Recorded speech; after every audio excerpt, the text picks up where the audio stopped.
Welkom bij Hardstyle Gekkenhuis, de Nederlandse hardstyle podcast.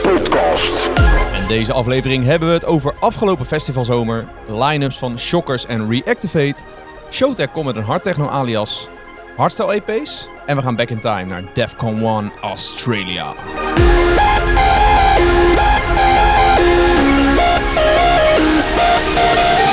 Hier zijn Thomas en Brandon. Goed dat je luistert naar een splinternieuwe aflevering van je favoriete podcast. Over hardstyle. Hartstikke Gekhuis. Hartstikke Gekhuis. Ik ben Brandon. Ik ben Thomas. En iedere 2 weken bespreken wij het laatste nieuws, de nieuwste platen. En ook deze week gaan we natuurlijk weer back in time. Elke 2 weken op dinsdag. En kun je ons horen op Spotify, op Apple Podcasts. En je kunt ons zien op YouTube. Hallo, op YouTube, ook Ja, op Spotify je trouwens. kan ons ook zien op Spotify, YouTube, op Spotify, video. ja. Kun je het aanklikken, kun je ons daar ook zien. Jawel. Mocht je dat willen, Ja. moet je zelf weten. Als je nog niet geabonneerd bent op een van die kanalen, doe dat dan gelijk even. Want dan krijg je een melding als er een nieuwe aflevering online komt. En dat zouden wij natuurlijk heel leuk vinden. Jazeker. En als je dat al had gedaan, dan had je de afgelopen 2 weken kunnen zien dat er, al zeg ik het zelf, 2 mega toffe afleveringen online zijn gekomen. Ja. Ben ik eigenlijk ook best wel trots op. Ja. Want wat een held, hè? MCDV8. Ja, leuk man. Echt wat een gewoon een hele aardige gast. En gewoon leuke gesprekken gehad. Interessante gesprekken gehad. Leuke weetjes ook. Hoe bijvoorbeeld een paar platen zijn gemaakt. En waar de naam van Donkey Rollers vandaan komt. Namelijk Maar daarover zo meer. Ja. Maar wel een mooi bruggetje naar de inbox. Want we hebben een hoop berichten gehad, ook op die aflevering. Zo zei Mr. White op Spotify: wat een fantastische plaat, Leave It All Behind. Die we behandelden met Peter bij de Back in Time. Ja, dat was zeker een plaat die even behandeld moest worden samen met Deviate. En hij vond het zelf zijn eigen beste plaat. Ja, je merkt aan hem dat hij het wel tof vond om het daar eens een keer over te hebben, zeg maar. Dus dat was wel heel leuk. Ja. Rick zei nog, toffe aflevering, goede gasten Deviate. Jarno, legendarische aflevering, heren. Deviate is mijn favoriete MC. Kijk eens. Erik zei nog, geniale aflevering. Zin in, vroeger was alles beter. Go Deviate. En Nick zei nog, leuke aflevering. De kreet van Deviate is oh yeah, oh yeah. En zelfs legende Michel Polle reageerde met een kleine aanvulling op het hele verhaal over de naam van Donkey Rollers. Want Deviate vertelde, Donkey Rollers is Donkey Kong. En Rollers, rollercoaster of achtbanen. Donkey Rollers. En toen reageerde Michel Polle bij ons van, joh, Raoul, dat is de Saan, die had een briefje met 3 namen die hij had verzonnen. Ja. Daarmee liep hij een winkel in. En iedereen die aanwezig was, mocht stemmen. 1 naam was dus Donkey Rollers en de andere 2 weet hij niet meer. Nee, dat is nou jammer. Dan moeten ze eigenlijk nog even over nadenken wat dan die andere 2 namen zouden kunnen zijn. Ja, dat is altijd wel leuk om te weten natuurlijk. Dat zijn wel de leuke feitjes. Ja. En nog andere berichten in de inbox die niet over vorige aflevering gingen. Ruben stuurde: door het Back in Time segment ben ik als vrij nieuwe hardstyle luisteraar helemaal het Second Identity album grijs aan het draaien. Ja. Wat een sfeer en reverse basis. Kijk, en dat is nou... Dat is leuk toch? Dat is de leuk reden waarom we Back in Time doen, weet je wel? Om mensen mee te nemen naar een bepaald moment, of waar ze zelf bij waren, waar ze zich in kunnen herkennen. Ja. Of juist van, bestaat dit ook inderdaad? Dit is wel vet. Ja. En er zijn heel veel hardstyle, oude hardstyle momenten om nog een klein beetje te herleven. En dat proberen wij altijd een beetje in een leuk verhaaltje te pakken om dat op die manier te vertellen natuurlijk. Ja, en we hebben er weer een klaarstaan voor eens, vandaag. Lekker man. Vinnie vroeg, blijven alle nummers in de Hardstyle Gekhuis playlist op Spotify erin? Want ik moet nog wat vette plaatjes toevoegen aan mijn playlist. Ja, volgens mij wel, toch? Ik weet niet hoe... Zit er een einde aan een playlist? Nee, maar ik doe wel 1 keer in de zoveel tijd de oudere nummers weer weghalen. Anders op een gegeven moment een playlist met 1000 nummers. Maar in ieder geval, de laatste 10 afleveringen of zo staan er sowieso allemaal in. Ja, precies. Dus als je het een beetje bijhoudt, Vinnie, dan komt het helemaal goed. Ja. En Jurre vroeg, weten jullie of DJ Requiem gestopt is of met een andere act is verder gegaan? Ik heb geen idee. Requiem, RAL DJ, zat op Scantrax, stopte in 2020.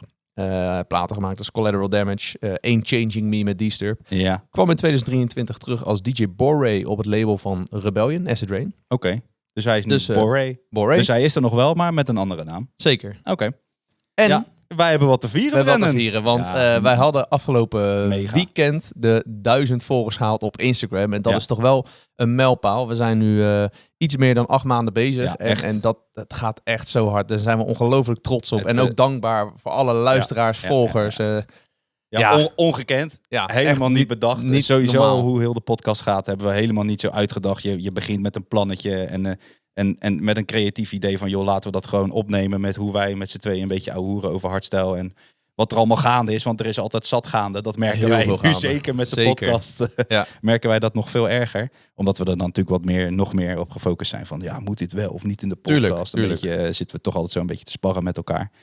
En wij al in eerste instantie onze eerste gast, Jay Reeve natuurlijk. Dat hadden we al helemaal in niet. In aflevering 5 of zo. Ja, dat was echt is gewoon bizar. En dan nu ook weer een zoiets als 1000 volgers. 1000 volgers. En natuurlijk alle gasten die we al YouTube-abonnees gaan lekker. Spotify-volgers gaan lekker. Dus echt thanks daarvoor. Ja, en bizar. we vroegen daarom ook onze luisteraars op Instagram. Wat moeten we doen om te vieren dat we 1000 volgers hebben? Ja. Nou, daar kwamen ook weer echt een shitload aan reacties op. Iemand zei allereerst 1000 volgers een shout-out geven in de podcast. Nou, bij deze. Dan beginnen we. Shout-out naar de eerste 1000 volgers. Dankjewel. Op Instagram. Yes, dankjewel. Giveaways werden genoemd voor een vlag. Ja. Of een mok. Gaan we dat doen, To? Nou, volgens mij hebben we besproken dat we in ieder geval een mok wel weg willen geven. Ja. Echt een premium mok is het. Hè? En daar hebben we echt lang over moeten discussiëren. Want ik wil het eigenlijk niet. Want ik wil hem voor de gasten bewaren. Jij vindt echt dat hij alleen voor de gasten is. Ja, ik zeg heel, wel. Luister, 1000 volgers. Ja. Geef gewoon een mok weg. Een van de luisteraars die verdient ook een mok. En hij drinkt heerlijk. Hij drinkt heerlijk. Ja, daar kan een flinke bak koffie in. Of wat heb jij er nou in zitten? Wat is het? Sisi of zo, Sisi. toch? Ja, Sisi. Ja, Sisi, ja. heerlijk. Nou, en je kan er van alles uit drinken. En hoe kunnen de luisteraars dan een mok winnen? Ja, daar hebben we ook lang over nagedacht. Stuur ons op Instagram een berichtje met wat jij graag zou willen drinken uit je hardste gekhuismok. Bedenk daar een leuk verhaaltje bij. Misschien op wat voor moment dat je zegt, nou, op zondagochtend of de dag dat ik naar een festival ga of juist als ik thuis kom op een after, dan wil ik graag een lekker theetje uit de hardste gekhuismok drinken. En wat voor thee dan? En we zijn helemaal benieuwd naar wat voor... wat jij in je hoofd hebt. Heel de setting om de mok heen. Ja, wees lekker origineel en dan gaan we een antwoord uitkiezen. En dan geven wij volgende aflevering een mok weg. Ja, dat is over 2 weken dan. Ja. Nou, gaan we hoe doen we dat? Doen we gewoon een specifieke post over die... de origineelste. Dat is wel leuk. Die maken we dan hier bekend over 2 weken in de volgende aflevering. Yes, is goed. Er waren nog mensen die zeiden doorgaan met hoe jullie het nu doen. Ja. Nou, we zijn constant aan het verbeteren. Eigenlijk al vanaf aflevering 1 zijn we elke keer stiekem op de achtergrond wat aan het bijvoegen. Ik probeer bijvoorbeeld in de edit van de video probeer ik soms een grappig dingetje erin te doen. Dat is voor mij, ik heb niet zeeën van tijd om DaVinci Resolve helemaal uit te spelen. Maar ik ben bijvoorbeeld dat de Deviate mok laat zien. Daar ben ik dan even ingezoomd. Even inzoomen. Dat dan leuk toch? En zo. Dat probeer ik af en toe wel een beetje wat mee te spelen. Ja, zo gezegd. nou, dat is wel leuk, want dan wordt het ook een minder statisch beeld. En we zijn ook aan het nadenken over überhaupt minder statisch beeld. Juist. Daarover later meer. En als laatste, zeiden de luisteraars ook, een kleinschalig hartstikke gekhuisfeestje geven. Ja, dat is voor liefhebbers en vrienden van de show. Dat is stiekem ook wel een heel vet idee. Ja, maar we hebben het even over gehad. Ja, daar komt wel veel bij kijken natuurlijk. We bestaan natuurlijk straks 1 jaar in januari. Ja. Zoiets is wel tof. Kleine locatie, alleen liefhebbers. Misschien wat gasten die in de podcast zijn geweest voor een klein DJ-setje of zo. Als ze dat leuk vinden. Misschien zeker. een live podcast of zo. Ja. Mocht hier animo voor zijn, laat het ons weten. Want dan gaan we serieus kijken of we iets kunnen doen. Maar goed, we beloven natuurlijk niks. Nee, nog niet in ieder geval. We beloven nog niks. Nee. Elke aflevering starten wij natuurlijk met wat luister je op dit moment. Dus wat luister jij op dit moment? Ja, echt een klappertje weer van Rejecta. We hadden het vorige keer met Deviator over. Toen waren we even aan het discussiëren hoe zijn nieuwe live act heette. Maar wij dachten dus Project Raw, maar het heet Patient Zero. En zo heet zijn eerste plaat van die live act ook. Yeah, that's the code I live. Spreading madness worldwide. Got no fucks to give. Like a lethal arrow. No antidote fair. 'Cause I'm the Patient Zero.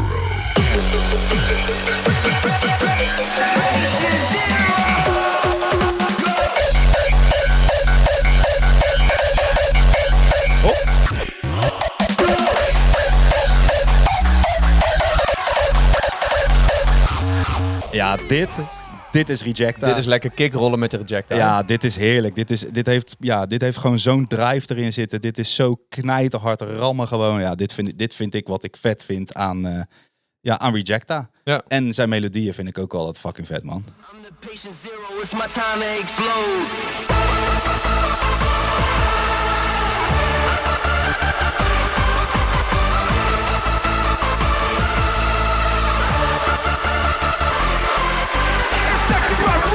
zag dat hij aan het vissen was op zijn Instagram. Dat is een groot visser volgens mij. Hij had een nieuw record met een nieuwe karper. Gefeliciteerd, man.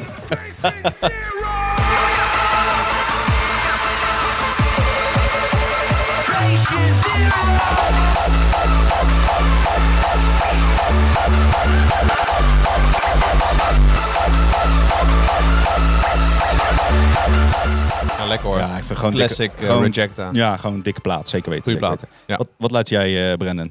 Ja, afgelopen vrijdag uitgekomen. De helden van D-Block en Estefan, maar ook zeker met DJ Isaac. 2 weken geleden in de vorige aflevering had ik ook al een plaat van D-Block en Estefan, die met Radical Redemption. Ja. En nu pompen ze deze er weer uit met Isaac. Het blijven gewoon de koning op dit moment van de hardstyle. Ja, dat is niet normaal. Fucking vet, fucking vet. Auf Stoff, Schnaps und Melodien. Het Ja, gaat natuurlijk over Berlijn, hè? Ja, inderdaad. Nacht auf Dopamin. Amsterdam ist unser Berlin. Amsterdam is onze Berlijn. Ja, toch?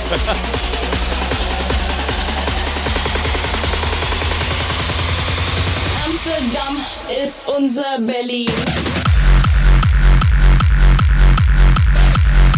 Snoeiharde, Lekker, man. Reavers-achtige kick. Lekker heerlijk. hoor. Am Wochenende tanzen wir. Ja, ze hebben nog een tweede mid-introotje. die is ook wel echt goed, hè? Dit is ook een beetje Isaac, hè, dit. Ja. Klinkt heel oldschool.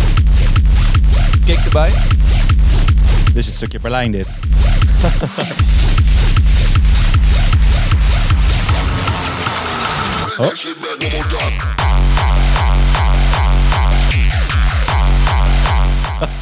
Lekker man, lekker man. En hebben ze nog een melodie of zo? Of, Ja, niet echt melodie, maar wel een soort van einddrop. Ja, oké. Er zit wel melodie in, hoor, maar... Amsterdam ist unser Berlin.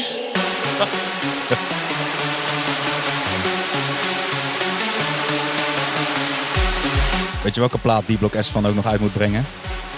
Die Abracadabra. Nee, die hebben ze natuurlijk uitgebracht. Sorry, nou ben ik in de war. Nou begin ik te praten, maar ik ben nou ineens de naam kwijt. Kut. Ze moeten Shivers uitbrengen met Ja, Randy. die sowieso.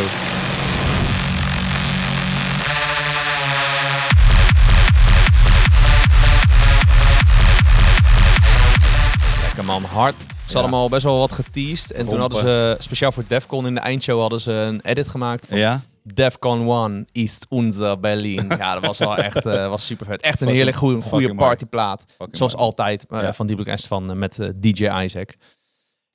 Ja, en 27 september gaan wij naar Melodic Madness. Ja. Koop snel je kaarten. Het is bijna uitverkocht. En dat wordt weer onze eerste binnenfeest na de festivalzomer. En ik dacht, is het nog leuk om even terug te kijken op afgelopen festivalzomer? Ja, het is altijd leuk om ergens op terug te kijken, toch? Tenminste, op leuke dingen terug te kijken natuurlijk. Toen bedacht ik mij, wij zijn eigenlijk maar naar vier festivals Ik ben 4 geweest. festivals Ja, geweest. jij en ik eigenlijk maar 3. Ja, het is hoe eigenlijk kan een dat beetje karig. Ondanks dat we natuurlijk de podcast zijn begonnen. Dat doen we wel. We doen wel iets verkeerd. Ja, dat gaat dit jaar niet goed in ieder Nee, geval. maar volgend jaar staan al een hoop mooie dingen op de planning. Jij bent naar Emporium geweest? Ja, regen. Dat was het. Wat zat bovenaan. Voor de rest wel één van mijn beste emporiums. Qua muziek? Of? Gewoon qua muziek, qua sfeer. We hadden een Airbnb in de buurt geregeld. Dus we konden met de fiets. Dat was al... want Altijd lekker. dat was al dat drama. Tenminste, de laatste paar emporiums was dat drama. Met dat je gewoon 3 kwartier moest lopen. Ja. Naar de auto. Van de auto naar het festival. En van het festival naar de auto natuurlijk. Nou, dat was gewoon te lang. Minimaal 3 kwartier. Tenminste, heen gaat het wel. Maar terug, dan zijn terug. je voetjes al moe. Ja, En dan moet je ja. nog zo'n rot eind lopen. Ja. Dus nou, dat konden we nu fietsen doen. Dat was Ja. ja, het was gewoon... Weet niet. Ja, jeetje. Vertel maar eens waarom je een festival leuk vindt. Echt leuk Je vindt. kan toch gewoon sfeer, Dat is gewoon de muziek. sfeer en de En muziek. misschien juist door de regen. Hè? Heb je een soort samenhorigheid. Ja. Waar het zeker niet regende was intens. Nee, want daar was het bloedverziekend heet. Dat was echt niet normaal. Zeker in die tenten. Daar zijn we even in geweest. Maar dat was eigenlijk te heet. Ja. Jij kwam zeiknat terug van Rejecta in de RAL-tent. Wat het wel waard was, uiteraard. Ja. Maar ja, om dan de hele tijd daar te blijven staan tot de volgende, dat vond ik dan poeh. Nee, Nee, snap ik. En wij zijn toen voor het eerst ook op pad geweest met onze HG-microfoons. Wat we eigenlijk steeds vaker willen doen. Ook wel Melodic Madness gaan we dat doen. Zeker. We hebben daar nog Galactics live gezien. Natuurlijk dat goede anthem van Sub-Zero Project en Rebellion. Capital of Crazy. Echt kicken. Ja, fucking vet. En Brennan Hart en Jay Reeve met Euphoric Madness. Ja, dan kwamen ze daar voor het eerst mee op de mainstage. Ja, dat was ook vet. Heel die set was ook gewoon vet. Intense was ook leuk. Ja. Ik heb een leuke tijd gehad op Intense. Ik durf wel te zeggen dat als we keuzes moeten gaan maken, dan ga ik Intense wel overslaan volgend jaar. Hoeft voor mij niet, maar als je keuzes moet maken, zeg ik we zijn dit jaar naar Intense geweest, dan wil ik volgend jaar weer misschien iets anders En dat zien. heeft ook een beetje met budget te maken, want alles wordt tegenwoordig zo fucking duur. En het volgende festival die staat sowieso al gepland. Ja, dat is Defcon 1. Ja, die staat wel bovenaan onze lijst. Afgelopen Defcon was echt letterlijk één groot hardstyle gekkenhuis, want dat was was weer een heerlijk weekend met natuurlijk de opening met Vertaal. We zijn op bijna alle stages wel geweest voor een setje, zelfs de drum and bass stage, zelfs de techno stage zijn we heel eventjes geweest. We hebben daar heel veel gekletst met luisteraars, wat ook nieuw was en superleuk was om ze allemaal te leren kennen. Was nog voor de gathering zelfs, dat we op dat tussenstuk tussen de camping en het festivalterrein, dat al mensen even naar ons toe kwamen, een praatje kwamen maken. Dus dat was superleuk. Ja, zeker. Afterparties in de Magenta, maar ook in de Stamkroeg. De wereldset van Die Block Stefan. Fucking hell, man. Genieten op de Magenta met Tatanka, Atmospheres. Het weer zat ook echt gigantisch lekker mee. En gewoon de dingen die je op Defcon kan doen, was leuk. Ja, voor mijn hoogtepunt. Ja? Super Trash Bros set. Dat was wel echt... van alle dingen. Lekker knallen om 11 uur 's ochtends. En dan ook nog afsluiten met die 5 uur lang durende Legend set op zondag. In dat zonnetje. Zondag was de mooiste dag. Ook de warmste dag van het hele weekend. Dat was heerlijk. Je kan dit allemaal terugluisteren. Hè. We hebben natuurlijk als bonusafleveringen hebben we elke dag voor en na. En ook een stukje tijdens. In ieder geval vooraan. Daar heb ik nog een beveiliger geïnterviewd. En, nou, kan je terugluisteren sowieso. De bonus van wat dieper op in en wat verser op in dan dat we nu gaan. Ja, de bonus van Defcon. En we zijn ook nog naar Meadow Festival geweest. Dat is een kleinschalig festivalletje. Dat is hier in de buurt. Bij ons in de buurt. Lekker op fietsie. Heel veel bekenden. Altijd goede sfeer. Was helaas de laatste keer, maar wel setjes van Audiotrix, Space Chasers, Randy. Dus dat was ook een leuke dag. Ja. Wat vond je het leukste? Defcon, Defcon wel. Defcon, maar niet Emporium, dat de laatste keer was? Hoorde je met twijfel in mijn stem? Ja, Emporium ook, omdat dat ook de laatste keer was. En het was ook echt heel goed. Maar als we het dan over het geheel moeten zien, dus Defcon is gewoon zo fucking mega vet. Ja, echt waar. Ja. En welke festivals... voor jou. Voor mij ook Defcon. Ja, zeker. Ja. Welke festivals zijn we niet geweest, waar we eigenlijk wel heen moeten? Want kijk, heel veel van onze luisteraars zijn wel naar heel veel andere festivals geweest. En bij mij hoog op het lijstje, en ik weet zeker bij jou ook, staan er 2. Ja. Decibel sowieso. Vorige aflevering afgesproken met Peter. Dat gaan we sowieso doen. Ja.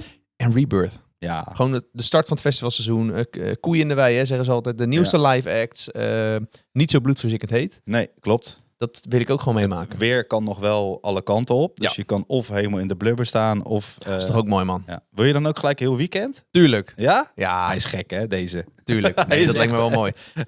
En dus dan Decibel. Maar ik heb ook wat andere dingetjes nog opgeschreven. Misschien een vervanger van Emporium. Ja. Waar we dan nog naartoe willen volgend jaar. Als dat er komt. Ja. Wish Outdoor.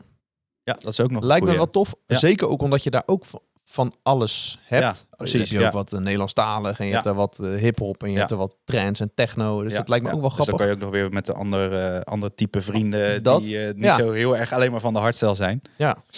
Mysteryland is er pas weer in 2027. Ja, dus die volgend jaar niet. Maar andere festivals, Dream Village, Dream Fields. Ja. Dat zijn 2 verschillende. Dream Village ben ik...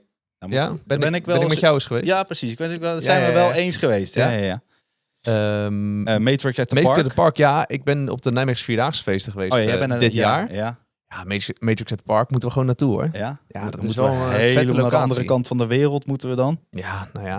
Het is wel een vette locatie. Ja, zeker. Supersized Kings Day natuurlijk. Zijn we ook wel eens geweest. Oh ja, nee, jullie zijn er geweest, maar ik ben er nog nooit geweest. Ik ben eigenlijk altijd Kings Day geweest, of Kingsland heet dat. Kingsland, ja. In Amsterdam zijn we wel eens geweest. En we zijn een keertje in Rotterdam geweest. Ja. En ik weet eigenlijk niet eens waar ik met deze Koningsdag was. Ik was er niet. Gewoon in Delft. Nee, ik weet niet eens meer. Nou ja, en wat als laatste nog op mijn hardstel verlanglijstje staat voor volgende festivalzomer. Ja.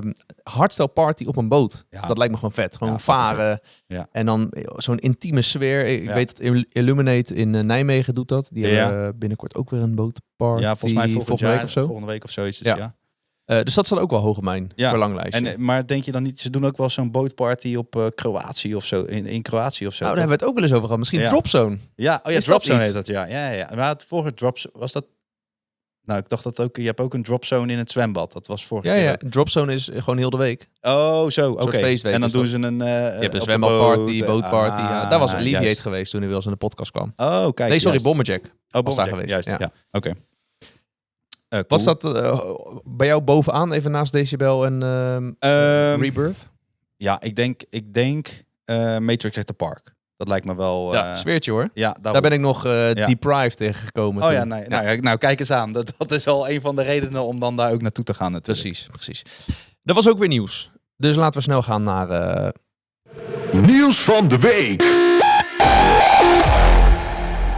Ja, er is zeker weer nieuws. Allemaal weer line-ups bekendgemaakt. En een daarvan is van Shockers. 13 december in Autotron.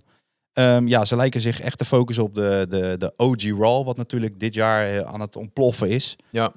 Dus mensen zoals E-Force met een album showcase. Radical Redemption. Regain met de Polish Punisher, maar dan Phase 2. Dus die gaat ook gewoon door.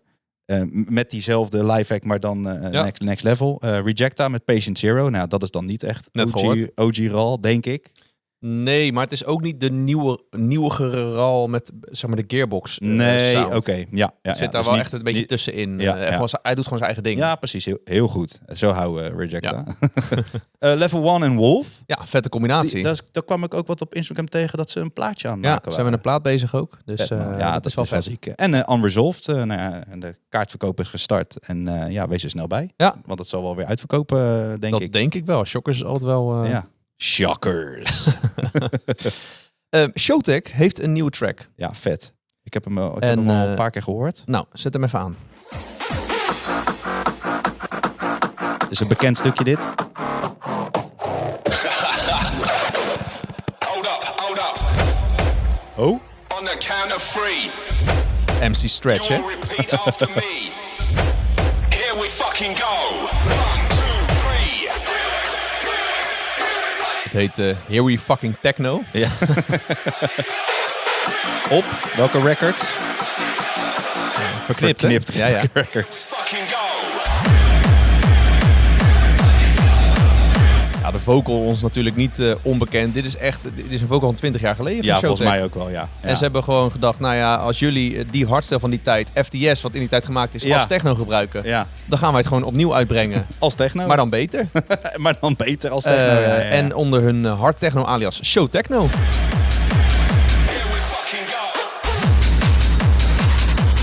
Lekker hoor, lekker knallen. Ja, lekker man. Ja, ze zeggen zelf, voordat wij doorbraken met Showtek was techno onze grootste passie eigenlijk. Ze zijn naar Awakenings en zo geweest al. En nu FTS zo'n grote hit is in de techno, heeft dat ze geïnspireerd om deze techno-passie voor te zetten in Show Techno. Ja, vet man. Goed, ja, vind je het vet? Ja, goed idee. Gewoon goed idee. Ja. En dan gelijk op Verknipt Records, dat is dan ook alweer vet. Ja. Ze regelen het gelijk goed. Ja, tuurlijk. Zoals je zei, er zijn weer line-ups bekendgemaakt. En ook die van Reactivate is bekend geworden. En dit is weer zo'n classic event waar je bij moet zijn. Want als ik die line-up bekijk, dan denk ik... Potverdikkie, daar moeten wij weer naartoe. Gelukkig pas op 10 januari 2026. Dus weet je, we kunnen de events nog een beetje verspreiden.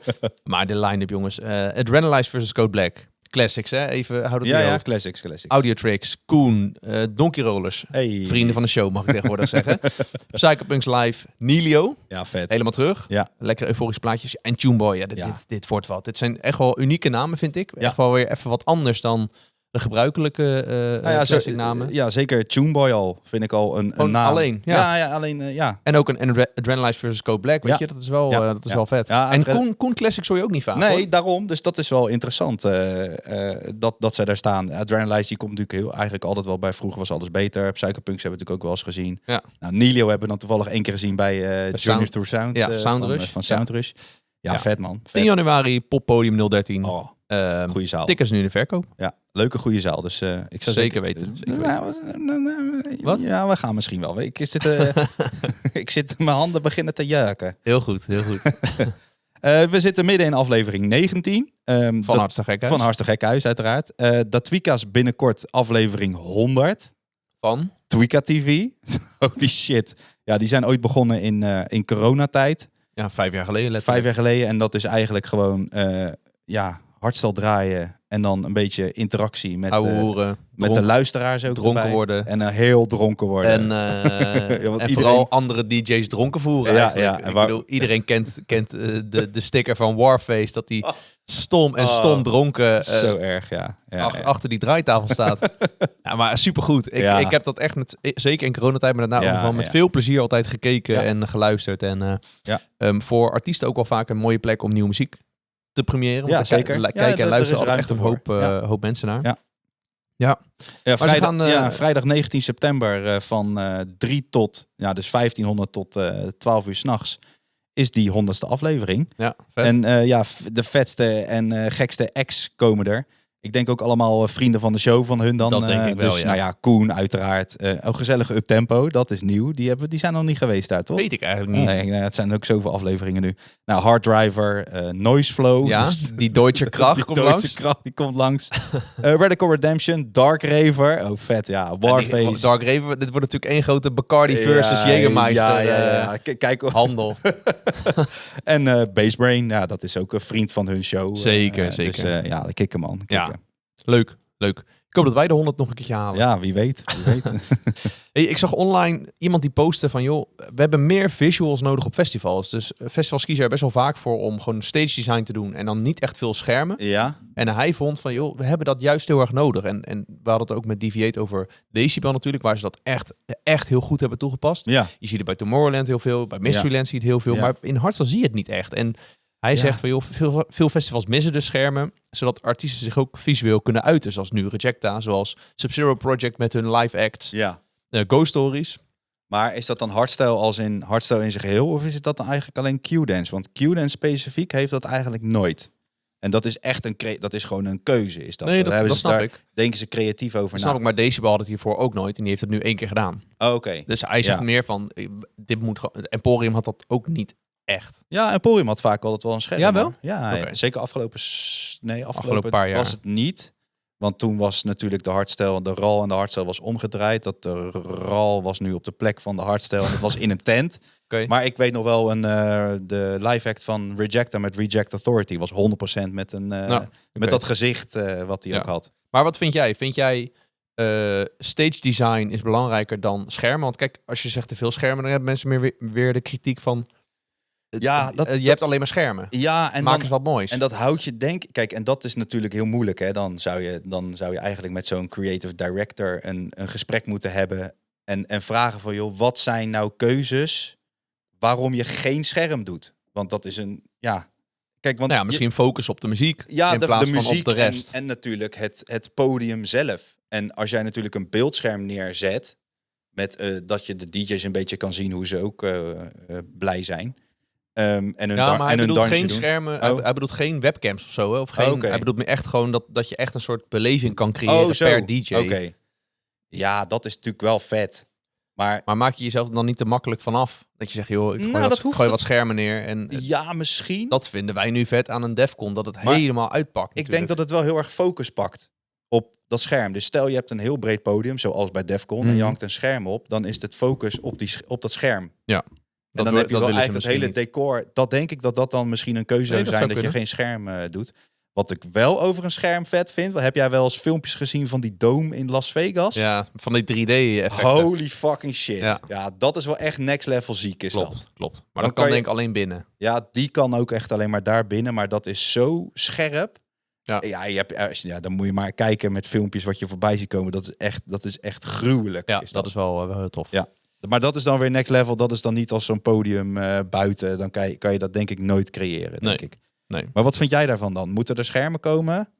En hoe, ja. Kijk, als het... En wat... Ik vind het een beetje... Ik zou het op een mainstage niet zo snel doen. Nee. Omdat ik vind een main stage, dat is de stage, dat moet groot, dat moet mooi. Ik weet niet, ik vermaak me heel goed. Ik heb nooit een scherm gemist als ik ergens stond. Nee. Maar ik kan me voorstellen dat je wel bij kleinere stages, bijvoorbeeld bij Defcon in the Blue bijvoorbeeld, dat je daar meer schermen doet, zodat als er een Jack daar komt met Patient Zero, dat hij meer mogelijkheden heeft om die live act echt in de Blue tentoon te stellen, zeg maar. Of uit te, hoe zeg je dat? Ja, ik snap wat je bedoelt. Te laten zien. Ja, te visualiseren. Ja, precies. Ik snap wat je daarmee bedoelt. Ja, oké.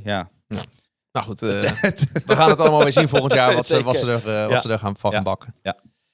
D-Block Estevan hadden laatst al een vinyl set voor hun eigen platen. En nu hebben ze een nieuwe vinyl set van de Ghost Stories met alle Ghost Story tracks erop. Ja. Worden ze steeds dikker of zoiets, die vinylplaten? Want vroeger was het altijd de vinylplaat. We hebben er hier natuurlijk een paar liggen. Er staan misschien 3 of 4 platen op. Volgens mij kun je er een stuk of 5 per kant of zo. Oh, oké. Ja, dan kom je wel een beetje dan kom je op 20. En volgens mij heb je ongeveer 20 Ghost Stories tracks.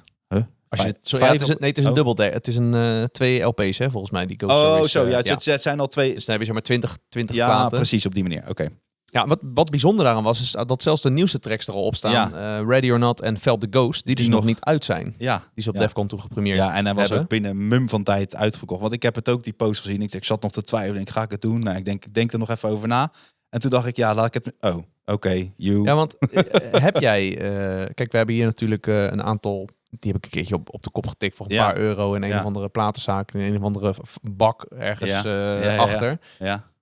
Heb jij vinyls? Nee, ik heb heb je daar iets mee? Ik heb wel ergens CD's, heb ik wel. Ja, oké. Maar ja, dat is... Nee, het is nu helemaal weer een hype. Hè? Ik bedoel, al die vinyl... Headhunters had ook een vinyl die was uitverkocht. Die heb ik van nu 2 keer. Waarom had je het dan willen hebben als collectors item? Ik denk dat het een collectors item is, Gewoon echt iets. Het is natuurlijk iets super niche. Je kan een vinyl niet heel makkelijk op hele dikke speakers met... Kan wel, maar dat heeft niet iedereen zomaar thuis staan. Nee. Dus het is meer dat je hem hebt en dat het een collectors item is. Ja, je had hem dan hier tentoon willen stellen. Ja, inderdaad. Oké. Laatste stukje van nieuws van de week. DJ Randy is getrouwd met zijn grote liefde Petra. Zag er enorm mooi uit. Heel liefdevol. Hij had echt een knijtermooi pak had hij aan. Ja, had hij niet gewoon, hoe heet het? Gus van Heijer pak aan. Nee, hij had een heel mooi groen pak aan. Okay. En een mega dik trouwfeest volgens mij. Ik heb wat filmpjes gezien. Outsiders stond lekker te draaien daar. Oh, echt? Ja. En dat is wel mooi, want... Outsiders draaien natuurlijk zijn Kali remix, maar ook op een gegeven moment Zombie van Randy. Randy op de schouders. En je zag hem gewoon genieten dat er een beetje hardstyle werd gedraaid. Dus dat is natuurlijk wel mooi. Vet. Ik zag nieuws van Freakbusters nog crowdsurfen door het publiek heen. Dus ja, mega tof. Mega tof. Ben jij al getrouwd, To? Nee, ik ben nog niet getrouwd. Nee. Zou je wel willen trouwen? Ja, zeker. En komt er dan ook hardstyle op jouw bruiloft? Ja, absoluut. Maar welke platen, dat weet ik nog niet. Maar zeg je laatste half uurtje of zeg je nee, 50-50? Of hoe? Ja, dat weet ik nog niet. Dat moet ik natuurlijk ook nog samen met de vrouw eventjes gaan invullen als we gaan trouwen. Dat is ook zo. Maar daar gaat zeker weten hardstyle komen. En dat moet hard ook. Dus. Patient Zero zeker weten. Nou, lekker man. Randy vanuit ons van harte gefeliciteerd natuurlijk. En heel veel geluk en liefde.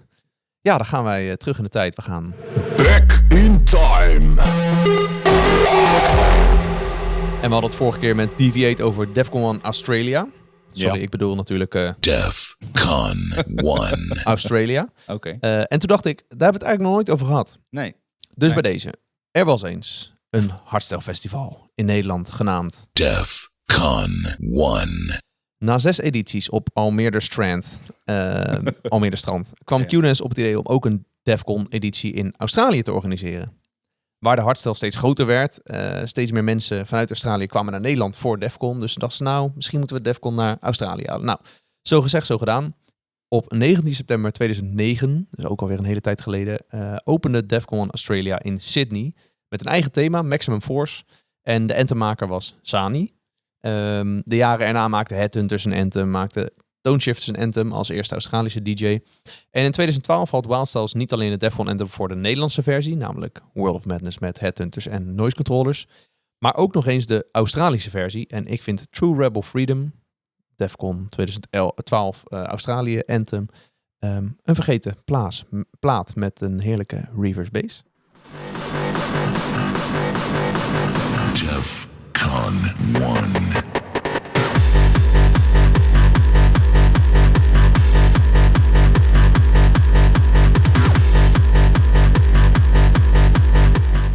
lekker goede kick. Ja, Goede melodie. Gewoon lekker. Reverse- Melodie. Ja, melodie. Gaan we Laat naar hem de maar. melodie. Nee, die zit er ook wel bij. Rebel. Freedom. Komt-ie. Wat een eer moet dat zijn geweest. Dat je 2 Defcon anthems in 1 jaar mag maken. Ja, dat is vet, toch? Ja, echt wel vet hoor.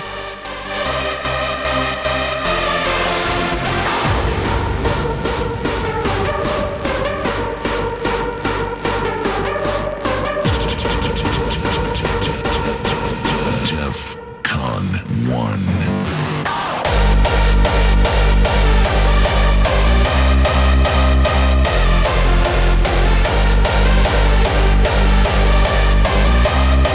Ik denk dat niet veel mensen deze kennen. Dus Nee, dat denk vind ik ik juist heel leuk om even te laten horen. Want het is Heel echt goed. wel een lekkere plaat. Ja. Nou ja, weet je, het was echt een goed bezocht festival. Ook in Australië. En met Tone Shifters hadden ze dan de eerste Australische DJ die het anthem mocht doen. Ja. In 2014 de tweede Australische DJ was DJ Code Black. Met als thema Unleash the Beast.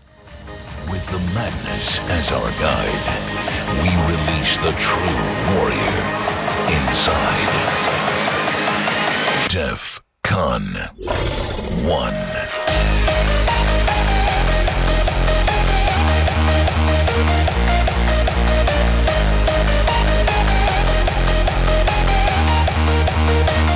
Ja, gewoon super tof dat ze die Australische gasten ook de eer gaven om op dat moment misschien wel de grootste hardstyle festivals van Australië dan ook het anthem te maken. Weet je, het is wel vet als je dan ook Australische gasten vraagt. Want ik weet dat Dillytex ook Australische gasten hebben met Frontline een keer nog het anthem gedaan. En ze hebben in 2016 ook nog Audio Freak, Tone Shifters en Code Black samen nog een anthem gemaakt. Ja, vet, net als in Nederland het en dus was als nooit het rollen. Dus dat is natuurlijk ook wel vet.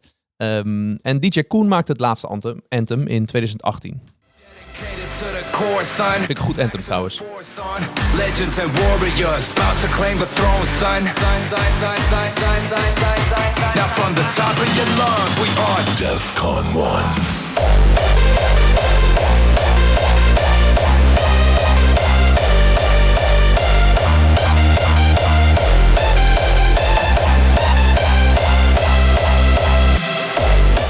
Al wist hij in 2018 niet dat hij het laatste anthem ging maken. Oh, echt? Oké. Ja, want begin 2019 werd bekend dat Defcon Australia niet meer terugkomt. Ja.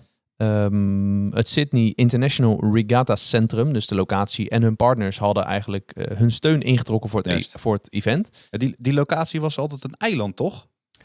Ja. Of was het in het begin het eiland en dat is later dan nog weer verplaatst? Nee, dat zou best wel eens kunnen. Ik dacht dat het altijd op een eiland was. Opzoeken. Dat is natuurlijk wel vet. Alleen dat brengt natuurlijk wel logistieke dingen met zich mee. Ja, het is een venue gemaakt voor de Olympische Spelen. Dus het is vast gewoon een enorm groot precies, stuk waar je dus heel goed een Defcon zou kunnen organiseren. Sorry, maar die hebben dus hun steun ingetrokken destijds.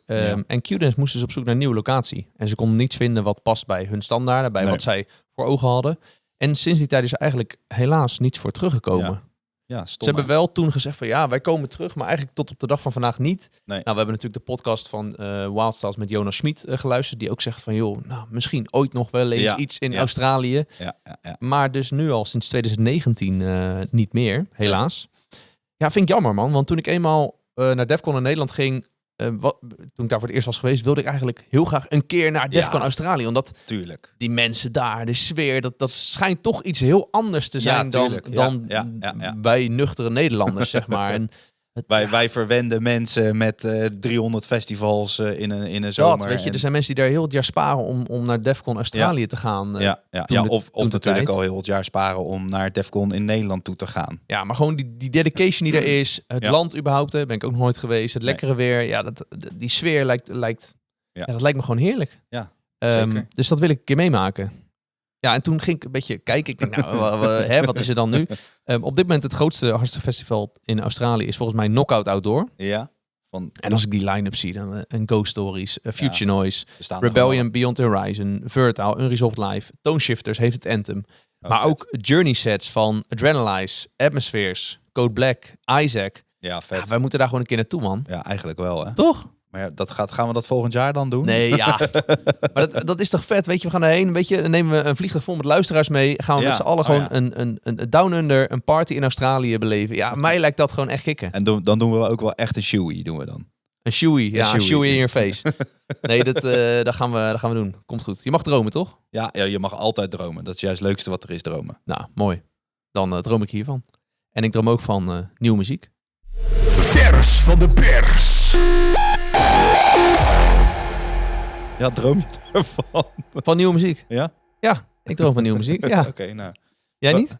Welke plaat droom je dan onder andere? Nou, ik heb afgelopen tijd gedroomd van een nieuwe plaat van die ik op Scantrax tegenkwam. Nou, ik kwam eigenlijk daarvoor al tegen. Ik weet even niet meer waar. Op Instagram volgens mij. Ja. En dat is een nieuwe naam op Scantrax Nexus. Scantrax Nexus is volgens mij het talentlabel van Scantrax. Oh ja. Oké. En vroeger was dat Silver of zoiets? Of hebben ze... Het is allemaal wel moeilijk, al die dingen met die labels, dat ze dingen veranderen. Goed, Scantrax Nexus. Ja. Ik kwam ook een artiest tegen, hij heet Binary System. Ja. Hij heeft een gloedje nieuwe plaat, Comes Back Around. Heeft een beetje die classic sound, goede kick, goede melo, maar qua sfeer brengt het mij een beetje terug naar classic hardstyle. Classic hardstyle, oké. Ja. We gaan even kijken. En luisteren uiteraard.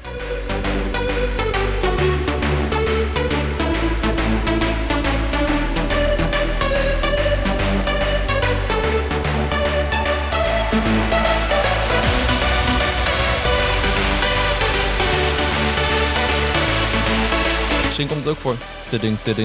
Ja. Misschien komt daar dat gevoel van. Ja, dat zou best kunnen.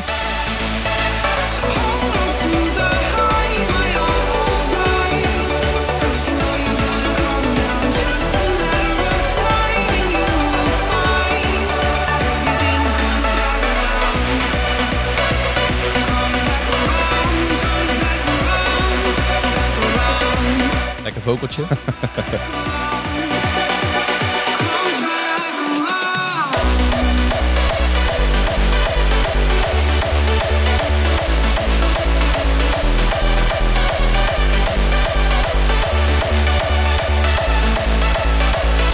Is denk ik de eerste keer dat jij dus hoort? Ja. Wat vind je ervan? Vet. Ja? Ik vind hem een lekkere bouncy kick zit erin. Ja, toch? Ja, ik vind hem leuke, vrolijke plaat. Ja, ik word hier zeker vrolijk van. Ja, zeker. En waar ik ook vrolijk van word, Ja. is van ons vriend van de show, Ecstatic, Ja. Wouter. Die is natuurlijk zijn EP 1 voor 1, zijn nieuwe EP, The Essence, 1 voor 1 aan het releasen. Ja. En de volgende release, ik dacht dat het altijd Touch the Underground was. Ik weet niet waarom, zo klonk dat altijd. Maar hij heeft hem nu uitgebracht en het is nu Test the Underground.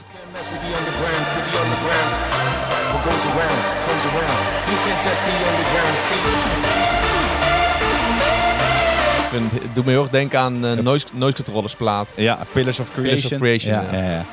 Ik denk dat dat ook wel de inspiratie is. Zou goed kunnen, maar klinkt goed, toch? Ja.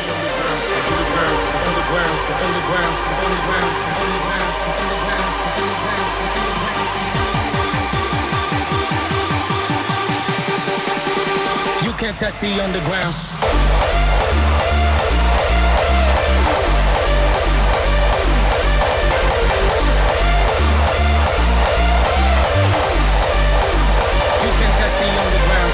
Zie je, dat hoor je weer. You can touch the underground. Ik hoor het nog steeds.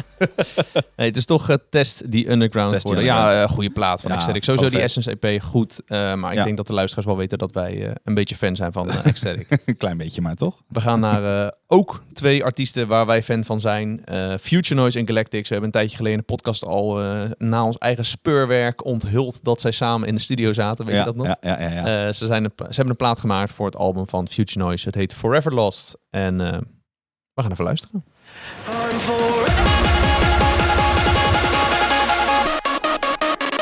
I'm forever lost.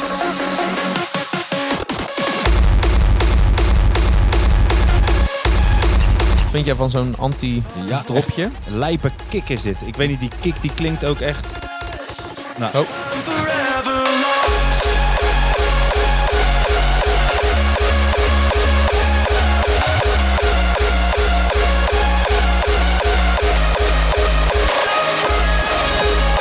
Wil wilde je zeggen over die kick? Ja, die kick, ik weet niet, dat klinkt alsof ze die kick hebben ze gemaakt en die hebben ze dan opgenomen of die hebben ze afgespeeld in een hele grote ruimte of zoiets. Er zit echt...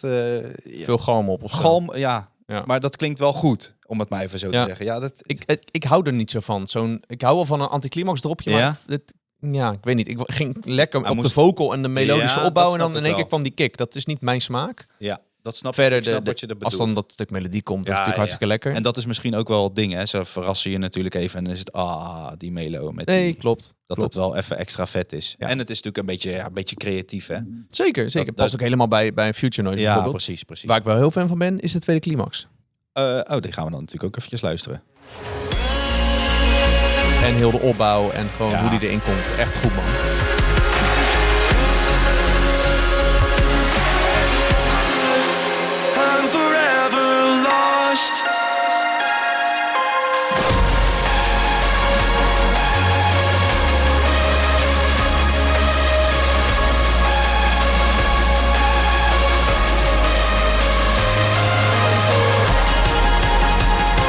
Alle samenwerkingen tot nu toe van Galactics met anderen zijn echt fucking goede platen geworden. Ja, ja, echt ziek hoor. I'm forever lost.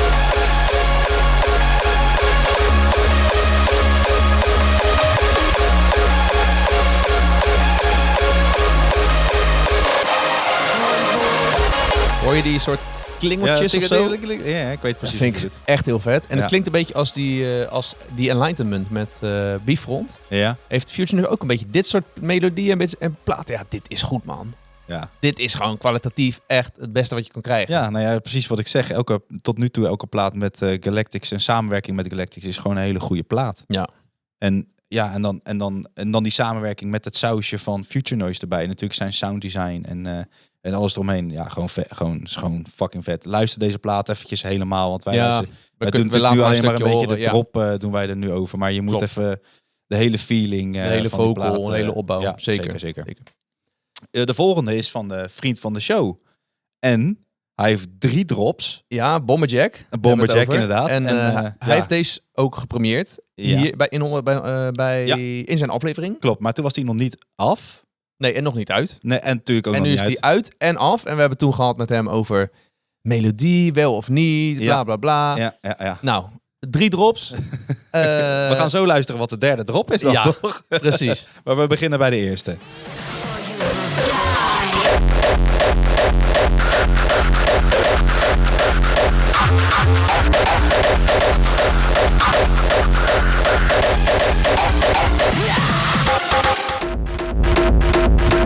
Ja, ik vind dit wel lekker. Dit is iets heel anders dan wat we net aan hebben gezet natuurlijk. Zeker. En dit is gewoon pompen natuurlijk. Maar ik vind het wel lekker.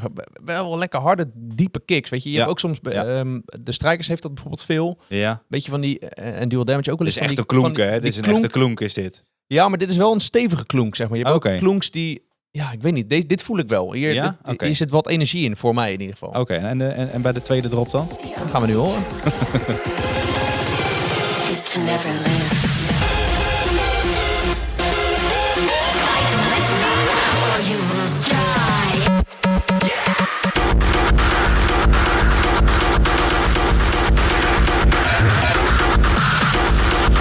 Ja, ik ben zelf meer fan van die eerste drop dan. Ja. Daar vind ik meer...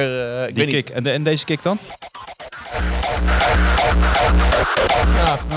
Ja. Ik vind die eerste drop de eerste drop is... ik weet niet, die pakt mij veel beter. Ja, precies. Terwijl hoe deze erin komt, met die trommeltjes en die kik, dat vind ik wel weer vet. Ja. Oké, nou dan gaan we naar de derde drop luisteren. Zou het een melodie zijn? Zou het een melodie zijn? Fight with me or you will die.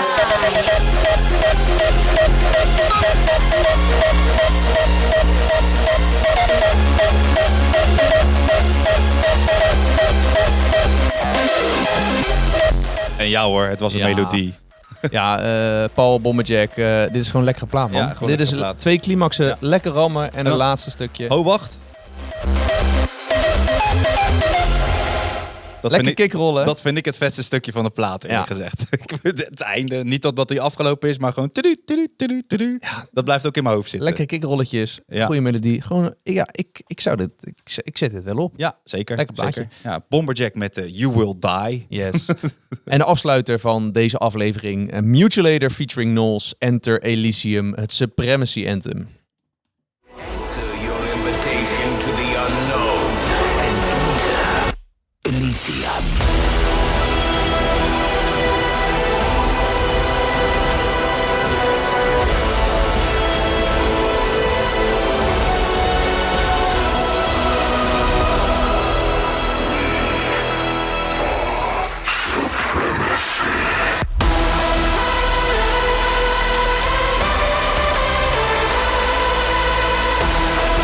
Ik ben vorig jaar op Supremacy geweest. Heel episch was dat stuk, zeg. Holy shit. Ja. En daar draaide Mutilator ook echt een dikke set. Ja. Dat was wel vet. Dus gewoon heel verdiend dat hij het Anthem heeft. Echt leuk vet. voor hem. Ja. En Knowles erbij, hè? Altijd goed. Met een ondersteunend rapje.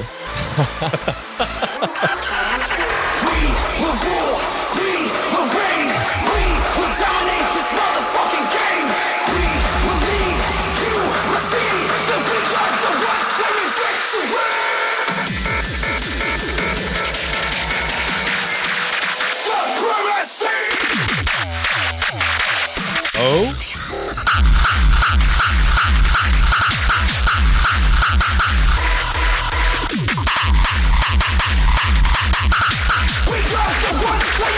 Oh, komt ie? Fucking ziek.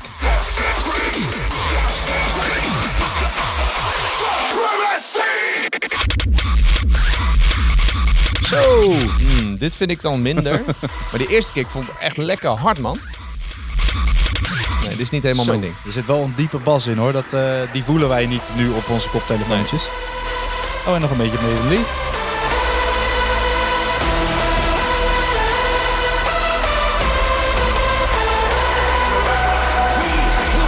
Ga je dit jaar weer naar Supremacy? Of wanneer is Supremacy? Het is tegelijk met Rolling Madness. Nee, helaas. Maar ik vond het wel heel vet vorig jaar. Ik zou wel nog een keertje naartoe willen. Okay. Of misschien dan Shockers volgende keer of zo. Ja.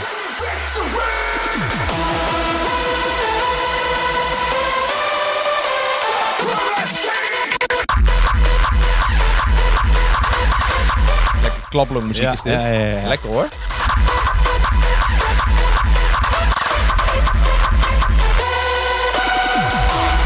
Laatste stukje. Oh.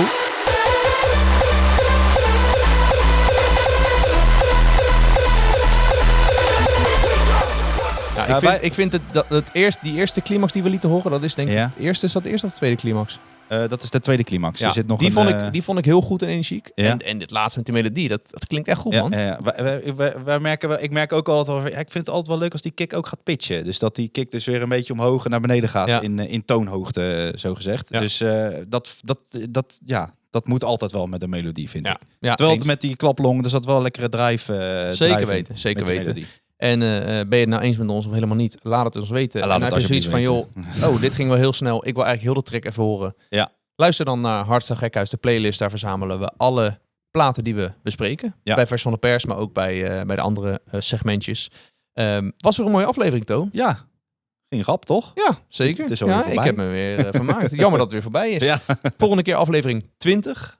Hoppa. Zijn we alweer. Misschien kijken of we nog een gast kunnen regelen om dat te vieren. Ja, gaan we regelen. Hebben jullie nog suggesties daarvoor? Laat het ons ook even weten. Dat vinden we natuurlijk alleen maar hartstikke leuk. Ja. Vergeet je niet te abonneren op Spotify, op Apple Podcast of op YouTube. Dan mis je namelijk niks van volgende afleveringen.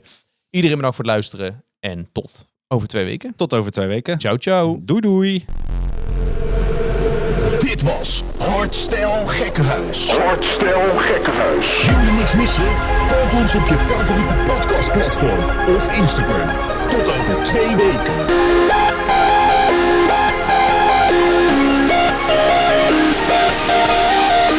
Hardstyle Gekkenhuis.